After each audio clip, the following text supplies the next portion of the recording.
Hello दोस्तों, तो आज हम बात करने वाले हैं क्लास 10th का। आपको सिलेबस हम लिखवा चुके थे इकोनॉमिक्स का, जो कि दोस्तों आपको एक और बात बता दें कि यहाँ पे बारिश हो रहा है तो थोड़ा सा साउंड गलत जा सकता है, थोड़ा सा साउंड में नॉइज हो सकता है, तो इसके लिए सॉरी, थोड़ा सा कोऑपरेट करने का कोशिश कीजिएगा। तो दोस्तों आपको बता दें कि आज हम पढ़ने वाले हैं, कल तो आपको वीडियो में जो आप कल वाला वीडियो नहीं देखे होंगे उसमें हम आपको अर्थव्यवस्था मतलब इकोनॉमिक्स का हमने सिलेबस के बारे में डिस्कस किया हुआ था। और फर्स्ट नंबर चैप्टर आज हम अर्थव्यवस्था हम इसके इकोनॉमी विकास का इतिहास के बारे में पढ़ने वाले हैं। हमने कल इकोनॉमिक्स का जितना भी सिलेबस होता है उसके डिटेल में आपको समझा दिए हुए थे, जिसमें से फर्स्ट नंबर एनसीईआरटी बुक में दिया हुआ है अर्थव्यवस्था एवं इसके विकास का इतिहास। तो इसमें फर्स्ट नंबर चैप्टर इसको पढ़ना है। तो दोस्तों अर्थव्यवस्था एवं इसके फर्स्ट नंबर चैप्टर पढ़ने से पहले आपको ये जानकारी होना चाहिए, जो भी सब्जेक्ट पढ़ रहे हैं उसका, जैसे अर्थव्यवस्था पढ़ रहे हैं तो अर्थव्यवस्था होता क्या है और अर्थव्यवस्था का संरचना कैसे होता है, अर्थव्यवस्था का प्रकार क्या क्या है, इसके बारे में डिटेल में पढ़ने वाले हैं। तो दोस्तों सबसे पहले आता है अर्थव्यवस्था क्या होता है, मतलब इकोनॉमिक्स क्या होता है, इकोनॉमी। तो अर्थव्यवस्था सबसे पहले डिटेल में बात करेंगे जो अर्थव्यवस्था क्या होता है। तो यहाँ पे आपको हम इसका परिभाषा लिख चुके हैं और आप इसको नोट्स वाइज यहाँ पे अपना कॉपी में इसको बना सकते हैं। अगर आपको एक और दोस्तों बता दें बात की, जो नोट्स वाइज आपको पूरा सिलेबस को हम टॉपिक वाइज टॉपिक जितना भी वीवीआई टॉपिक है उसको आपको पढ़ा देंगे। उसके बाद दोस्तों हम इसको जितना मतलब एनसीईआरटी बुक में जितना भी objective question and subjective question है उसको आपको हम बोर्ड पे ही सॉल्व कराएंगे और वहाँ पे आंसर, सब्जेक्टिव क्वेश्चन का आंसर भी मिल जाएगा और ऑब्जेक्टिव क्वेश्चन का भी, तो आप वहाँ से भी फेयर कर सकते हैं और नोट्स अपना बना सकते हैं। ठीक है, तो दोस्तों फर्स्ट नंबर आगे हम टॉपिक बात करने वाले हैं, आप यहाँ पे स्टार दे सकते हैं। उसके बाद हम बात करने वाले हैं जो अर्थव्यवस्था क्या होता है, मतलब अर्थव्यवस्था के बारे में जानने की कोशिश करेंगे। लेकिन चैप्टर के पहले आपको बता दें कि अर्थव्यवस्था हम इसके विकास, मतलब अर्थव्यवस्था का विकास जो हुआ है, पुराना जो इतिहास है उसके बारे में इस चैप्टर में पढ़ना है। तो इसके पहले हम विकास इसका कैसे हुआ उसके पहले हम अर्थव्यवस्था को जान लेते हैं। अर्थव्यवस्था का इंग्लिश होता है इकोनॉमी, मतलब हमारे देश का जो इकोनॉमी है कैसे डेवलप हुआ और कैसे बढ़ा आगे, उसके बारे में पहले की इकोनॉमी और इस वक्त का जो इकोनॉमी अर्थव्यवस्था है वो कैसे बढ़ा हुआ है, तो उसके बारे में बात करने वाले हैं। तो सबसे पहले इकोनॉमी मतलब अर्थव्यवस्था किसे कहते हैं, तो परिभाषा के समझने का कोशिश कीजिएगा। अर्थव्यवस्था मतलब अर्थव्यवस्था एक ऐसा तंत्र या ढांचा है, अब समझने की कोशिश कीजिएगा।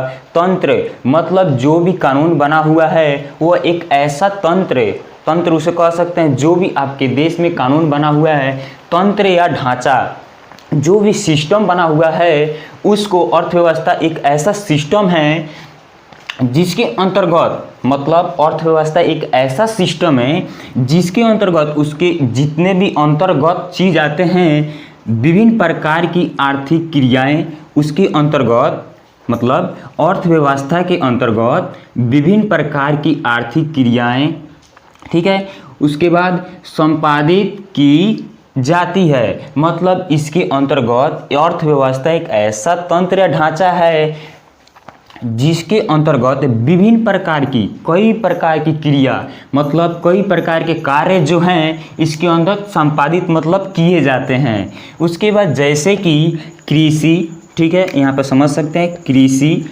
जो फार्मर हैं वो कृषि के अंतर्गत आते हैं, किसान जो हैं कृषि, उद्योग मतलब बड़े बड़े कल कारखाने जो हैं उद्योग के अंतर्गत आते हैं।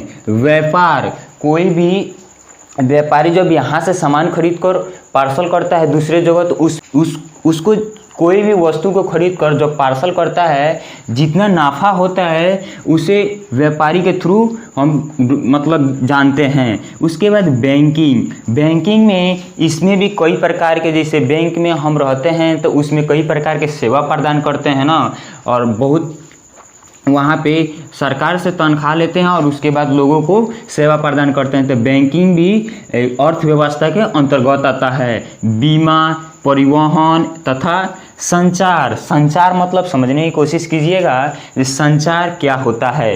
अगर हम किसी को कॉल करते हैं, जैसे मोबाइल आप देख रहे हैं, तो संचार के, जैसे हम किसी से बात कर रहे हैं तो संचार, मोबाइल पे बात कर रहे हैं तो संचार के अंतर्गत हम बात करते हैं, ठीक है, वो संचार के अंतर्गत आता है। तो आपको ये समझ में आ चुका होगा जो अर्थव्यवस्था क्या होता है।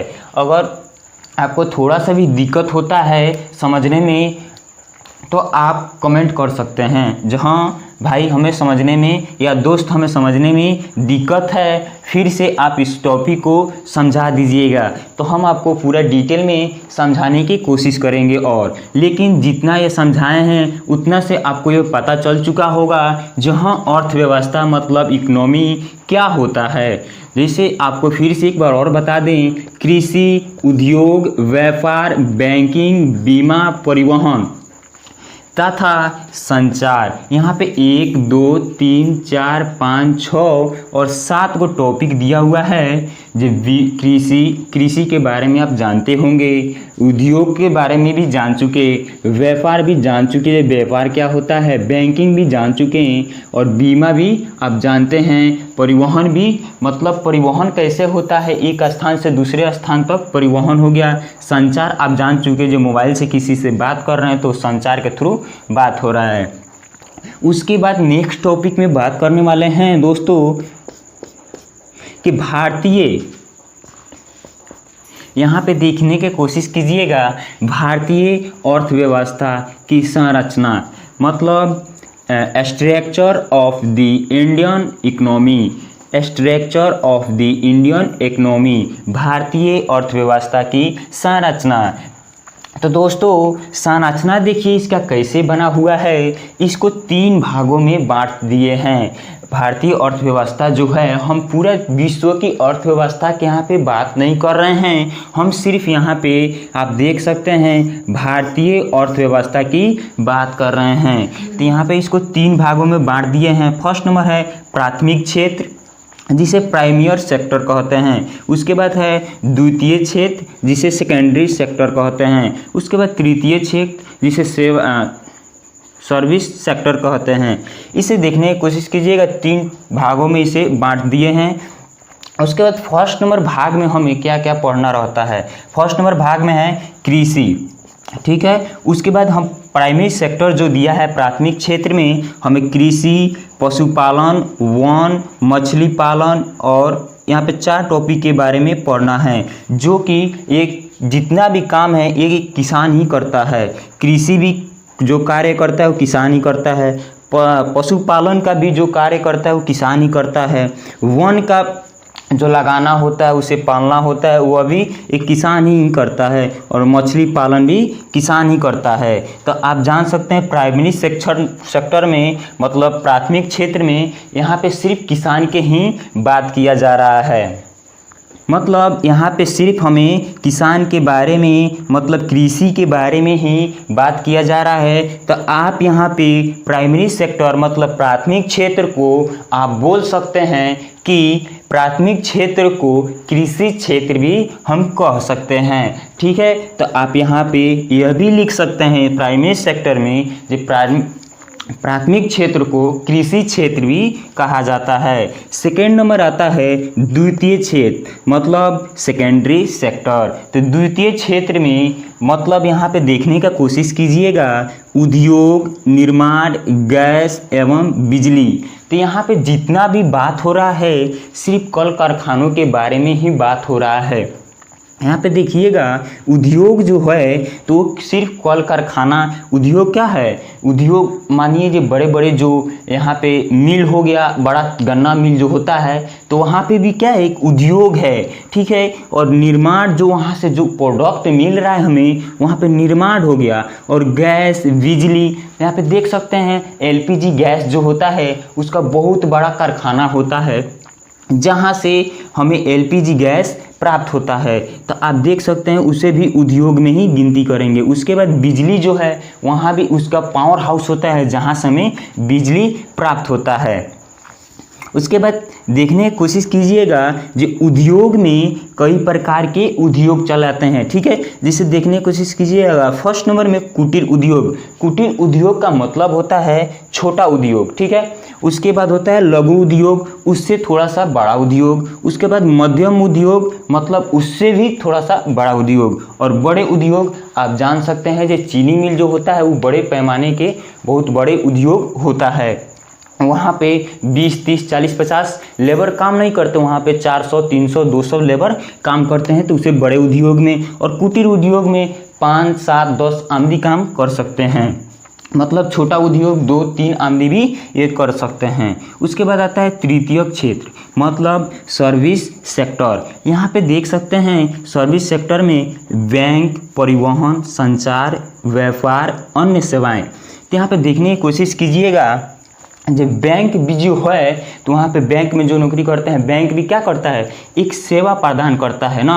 तो इस यहाँ पे तो उद्योग के बारे में देख लीजिएगा। द्वितीय क्षेत्र में उद्योग के बारे में हो रहा है, तो यहाँ पे हम द्वितीय क्षेत्र को बोल सकते हैं, द्वितीय क्षेत्र को औद्योगिक क्षेत्र भी बोल सकते हैं, ठीक है। तो यहाँ पे लिख सकते हैं आप जो द्वितीय क्षेत्र को औद्योगिक क्षेत्र भी कहते हैं। आपको हम डिटेल में यहाँ पे तीनों को फिर लिखवा देंगे परिभाषा के अनुसार, आप लिख लीजिएगा। यहाँ पे समझने का सिर्फ कोशिश कीजिए।